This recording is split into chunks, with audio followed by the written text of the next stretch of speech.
Good day, everyone. You're welcome to Talking Point Show again. My name still remain Onigbinde Raphael. Today we'll be talking about regenerative medicine. And discussing this, I have a medical practitioner, Ogunleye Tolulope Benjamin. Mr. Benjamin, you're welcome to the show. Yeah, thank you so much.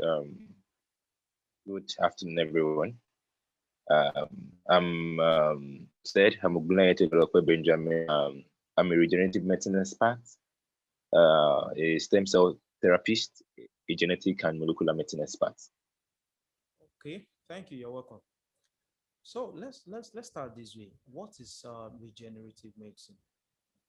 Okay, the word regenerative medicine. Okay, we all know what medicine is, so let's just talk about the regenerative itself. Regenerative or regeneration is a way of it's an English word. You're trying to get something new, perhaps something that is dead. You're trying to regenerate it. The word re. So you're trying to do that thing again. You're trying to generate something again, so something that is probably dead. Something that is going dead, or something that is already dead. You're trying to bring it back to life. You're trying to give it hope again. You're trying to rekindle. You're trying to rejuvenate. You're trying to repair. So it's a whole lot of bringing things that are almost dead, things that are almost not going to work again, giving life into it again. That's what regenerative medicine is all about. Wow. Okay, to have a better understanding of it, can you please give us some examples, like an illustration? Okay, now. So let's be explicit about the topic now. When we talk about regenerative medicine, it's a whole lot, and it's talked about it's molecular and genetic medicine. It's also encapsulated into this. Now it brings up things that, as I've said, that normal contemporary medicine might feel it will not work or it might not work. Now, so under regenerative medicine, we have different things. We have the stem cell transplant. We have the PRP, that is the platelet-rich plasma. We have growing hair loss. We have so many things. But this afternoon, our focus will be on the stem cell technology, which happens to be like the newest this time around. We're trying to do a lot of awareness, a lot of campaign as medical practitioners, for medical practitioners in this field. We're trying to do a lot of awareness, mainly in Nigeria, because it's a bit new. It's a bit technical. It's not just anyhow practitioner. It's not funny enough. Not all doctors are aware of this. Not all healthcare providers are aware of this. So it's a bit technical. It's a little bit controversial for people that don't have the understanding. It's also interesting because it gives life, it gives lives, it gives hope, and it's also a bit expensive because of its high tech, it's high tech technology. Now let me do a little breakdown. Now we will be discussing about stem cell technology, or stem cell medicine, or stem cell transplant, as the case may be. Now stem cells. Okay, let me just do a little. Let me remind us of a little primary school science. We are all made up of cells. You know what cells is? We are all made up of cells, the basic unit of life, cells. From cells, it graduated to the tissue. From the tissue, it graduated to the organ. From the organ, it graduated to the system. So stem cell has to do with the cellular, so the basic building blocks of life. So what we do in regenerative medicine is that when they are dead cells, which are, we have different types of cells in the body. We have the blood cells, we have the bones, we have so many types of cells, different types of cells. So when there's a particular issue in a part of cell that develops to the tissue, that develops to the organ, and is affecting a particular organ, what we do is that we go back to that cell, the foundation, and we try to repair it. Basically, the human body has the ability to renew itself. It has the ability to repair itself. It has the ability to heal itself. But if there's an understanding about tweaking it to that way, we'll get it. And stem cell technology is one of those things. Now, stem cells are cells in the body. They are found in our body. It's not something that you get from another thing. They are cells in our body. So we have stem cells in our body. And these cells, they are unique cells. They are like the mother hen that give birth to different egg cells, and when they lay eggs, it differentiates that it's the male or the female. So stem cells are cells in our body that has they differentiate. So when you put it in a particular place, they differentiate with that, probably that the tissue or the organ in that place. So they have the ability to, we used to call it the three powerful R. It has the ability to repair, it has the ability to renew, it has the ability to rejuvenate. Renew, repair, rejuvenate. So these are cells found in the body. And we have two types of stem cells, or let's say three types, but our focus will be two types. We have what we call adult derived stem cell, and we also have what we call embryonic derived stem cell, or embryonic stem cell, or adult stem cell. Now, when we talk about embryonic stem cell, these are cells that it is from the embryo, like when the sperm cell and the egg cells are about to form, that is when the stem cell has been harvested. But because of its technicality, um, if there are no regulations to what scientists can do, perhaps by now we'll have stopped the hand of aging. People might not die again. So there are a lot of regulations to what scientists, medical scientists can do. And as a scientist too, I aspire to do more. But there are regulations. We have what we call bioethics. So there are bioethic rules. So there are regulations and there are limitations. So because of bioethics, we don't focus on the embryonic stem cell. We talk about adult derived stem cell. And when we talk about adult, as long as the sperm cell and the egg cell has formed, is already an adult. A baby is an adult in medicine, not in a particular way. But what I'm trying to say is that they are no longer, we can't classify a formed baby as an embryo again. It's already an adult. So under the adult stem cell, we have hematopoietic stem cell, we have mesenchymal stem cell. So our focus will be on these two, hematopoietic and mesenchymal. Now, hematopoietic stem cells are stem cells that has to do with blood-related issues, blood-related issues like sickle cell, like leukemia. And we can find this in the bone marrow. And I'm so sure a lot of people, you always say bone marrow transplant, bone marrow transplant. So it still falls under stem cell and regenerative medicine. So bone marrow, BMT, we can also get the hematopoietic stem cell from the umbilical cord blood that particularly we've been shouting instead of wasting, throwing this. So we can get that stem cell umbilical, we can get that hematopoietic stem cell that can be used to cure leukemia and other blood-related issues, and sickle cell particularly. We can get it in umbilical cord blood. If you give birth to a baby, that blood that is inside that cord, we can get that powerful cells there. We can also get it from the peripheral, just from the normal blood, and we extract the stem cell.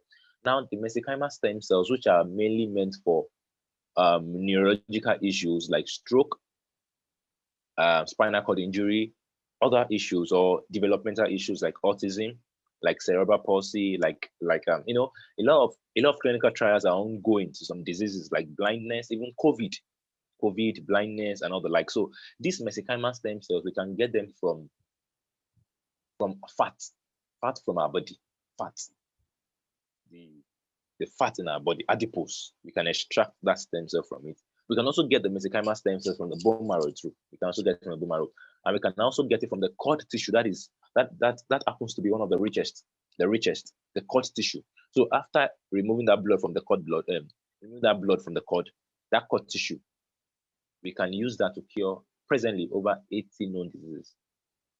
And presently in Nigeria, we are curing sickle cell, we are curing leukemia, we are curing autism, we are curing stroke, we are curing spinal cord injury, we are curing lupus, we are curing COPD, we are curing asthma with this stem cell. Wow. This stem cell. So these stem cells, as I've said, they have this ability to regenerate and to differentiate. So when you put it in a particular place, they differentiate to that place. They are free cells. They don't have a leading. So it is when you now put it in a particular place, now they differentiate to that thing. Just as if in a water now, a water does not really have a shape. But when you put a water inside a big container, if the water is much, it takes the form of that big container. Now, when you ice that water and becomes a block, and if you are able to remove the container, and you will see the shape of the ice. Now, the water has taken the shape of that container. Now, if you also look for a small bowl and you put the water there and you ice it and you're able to remove the bowl and the water is still ice or is still block, you see that the water will take the form of that container. That is how stem cells, they also differentiate into a particular cells that you put them into. Wow. Thank you. Wow. Thank you so much. You mentioned the issue of umbilical cord as part of the Yeah, things that's used for stem cell. And you know, the kind of environment we find ourselves in this part of the world, giving out the umbilical cord of a newborn baby, you know, that would be so challenging big for issue. people to believe. You know, but are there any program as regards that on, you know, how Okay, this is to it. convince people to do that? Fortunately for us, thank God, no, we've been doing a lot of awareness, and we've had our interview on BBC. We've had interviews on national dailies, the likes of Guardian newspaper, the likes of Punch. No, sorry, not Punch. The likes of Guardian, the likes of the Nation, the likes of Vanguard. We've also had international journals, stem cell journals, technology in United Arab Emirates. So we've had a lot of journals. So this is it. Practically, we don't have a public bank, so we are not asking people to come and donate. And this is it. You are not the one that will come and give us. We don't want to do the collection. So the collection is a medical procedure. It's not something that after you give birth, instead of you throwing it away, you just come, okay, you're coming to meet us, okay, take. No, it's like a medical procedure. So we are coming to collect to do the collection. It is during delivery we do the collection in a specialized technique, not just anyhow. It's the way we do the collection. It's specialized. It's like you're doing a procedure in a specialized technique, collection of the blood, cutting of the cord tissue in a particular kit. And presently, we don't have a bank here in Nigeria. We don't have an extraction. We don't have cryopreservation in Nigeria. We don't have extraction in Nigeria. Though we as a body, our facility is in the UK. That is where we send this to. So presently, we don't have a public bank. It's a private bank. So we are not really saying people should come and give us. Now we are just saying that for people that have the understanding, instead of because after birth, and we need to note something that this umbilical cord blood or the cord tissue or the placenta as a whole is a waste, is a biological waste. As a father, when they give you, what do you do with it? You bury it. So this thing that you are bearing happens to now is now going to help somebody's life. Won't you think of doing it if you are really human? Imagine they are telling you that okay, this thing you want to throw away. Somebody needs it for the person to live again. You will feel like okay, it's necessary. So, but at the moment, we are not asking people to come and donate for us. It is family members that have the understanding. Number one, you can store this for over 25 years with us. So you just keep it there. Even though you don't have a particular need for it at the moment. Well, we are not praying for any sickness, but anything can come up in the future. While growing old, we've seen, I was part of the team, we've seen a case where a, the umbilical cord tissue of a grandchild saved the grandfather's life. Imagine if the family did not think of saving the grandchild's cord tissue, what would the grandfather use? And so many other things like that. So in this case, it is for family members that have the understanding. Oh, okay, fine. This thing that's a biological waste can also save life. So we don't pray for disease to come, but there's something we call a raining day. So imagine you don't buy umbrella because it is raining most times. You buy umbrella because raining season is coming. You plan ahead. So this is like securing the family future health insurance. This is like you want to secure the family's future health. So you just bank it there and you use it. And if you also need it immediately, you can also look for a family member that is giving birth soon. Now we need to clear something because for the public hearing, a patient called yesterday from the US, and because of some controversies, there's a way she was saying something. So I feel maybe she did not get it correctly. Now, when it comes to any blood-related issue, mainly sickle cell leukemia that we really deal with in Nigeria, you will need a match, a perfect match. Just like the same way you want to donate blood in the hospital, you want to transfuse. When you come to the hospital, we didn't just give you any our blood, right? We have to check. Number one, we even do screening. We do screening first, and after the screening, we'll check compatibility.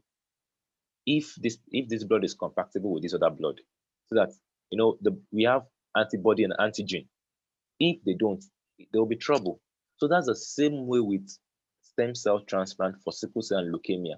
You will need a perfect match. And in this case, we do what we call human leukocyte antigen test. We need to check the antigens if they are compatible. If we don't do that, we will now have what we call host versus graft disease, where the the recipient will feel that a foreign thing is in his body or in her body, and will now start fighting that thing. and it leads to death. That is one of that is the leading cause of death when it comes to a Okay, transplant. okay. So, this regenerative medicine, how safe it is? Is it? Well, 100% safe, 100% safe. All things being equal, So, is it? medicine, medicine, medicine will always tell you that we will do our best. We'll do everything necessary for us to do every standard of operation. We will do it. So when we do our best, we cannot really assure the outcome, but definitely, now don't quote me wrong, we will do our best. We'll give every necessary thing it takes. So 2 plus 2 is already, is 4. So I don't need to tell you that. Oh, okay. So do you understand? So we'll do our best. We'll give our best, and it's safe. It's totally safe. Okay. So, is it a permanent therapy? Definitely, it's a permanent therapy because you're repairing something. It's a permanent therapy. Though in some cases, for chronic non-hemorrhagic stroke, or for chronic spinal cord injury, or for autism that it's chronic, probably it's a whole, probably a long year, and the level of damage is much, they might need more than one therapy session. They might need more than one transplant, because we're trying to, we are not seeing it. Fine, we can monitor it, but we are trying to do a repair, a regeneration. So what we put there, we has the ability to go and repair all those things.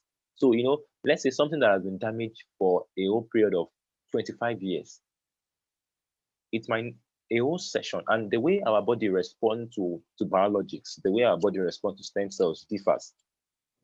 I've seen in practice that I've seen cases of patients that theirs, after a session of therapy, they are perfectly aware, they are okay. Why some, they might need more than one or two therapies, but it's a one. So as long as they're doing it, it's a one-off therapy. So it's because it's going to repair. So it is a cellular stuff. You're targeting the foundation, the cells. You're repairing. So as long as the cells are able to repair well, to rejuvenate well, you don't need to repeat it later in the future again. As long as you, but as I said, you might do a repeated therapy for a period of time. So after doing a repeated therapy for a period of time, if you've certified that you're okay, you don't need to do it again in another 20 years, because everything has been repaired. Only if what you did the previous time was not much okay, or was not okay, or perhaps they told you to do it and you felt because of the money you want to do it later in the future. Okay, thank you. So, what are the positive side effects and the negative side effects of this therapy? Well, for sickle cell, the only side effect, as I've said, is that if we call something full compatibility and we call something haplocompatibility. So if in a case where, probably because of errors, or though thank God so far so good in Nigeria, we've not had such case of errors. We've not recorded any mortality in that aspect. So if there are cases where the compatibility are not matching for sickle cell, it might lead to death. But for other cases like autism, stroke, nothing. There's no side effect. It's just as if there's no side effect. There's no effect. There's no, because the tissue cells does not, or the mesenchymal stem cell rather, they don't have antibody. They don't have antibody. So they don't. So there's no issue in regards to mesenchymal stem cell. So the hematopoietic stem cell, I've just mentioned the only side effect that might come up. And at times, if not properly done, though here in Nigeria, I need to, what we are saying, we are trying to talk about what is in the books. Though it might not really be happening to us here in Nigeria, but I'm just trying to highlight what is in the books. If properly not done well, the genotype might change for a while and might go back again if not properly done well. But if properly done well, the genotype changes forever from SS to either AA or AS respectively, forever. But the person cannot go ahead to marry somebody that is SS Wow, wow, or AS in that case. The person can only marry AA. wow. Yeah, thank you so much for the light you've shared on this topic this afternoon. Uh, we are glad to have you on the show. Thank you so much. Yeah, we know that as many that will listen to this will be enlightened and we have more and better understanding on this topic. So this is where we draw the curtain for today. Join us next time. Stay our program, Talking Point Show. and we hope to still have you some other time. Definitely, Yeah, definitely. Those are always open. yeah. Thank Thank you you. so much. Thank you so much. Thank you.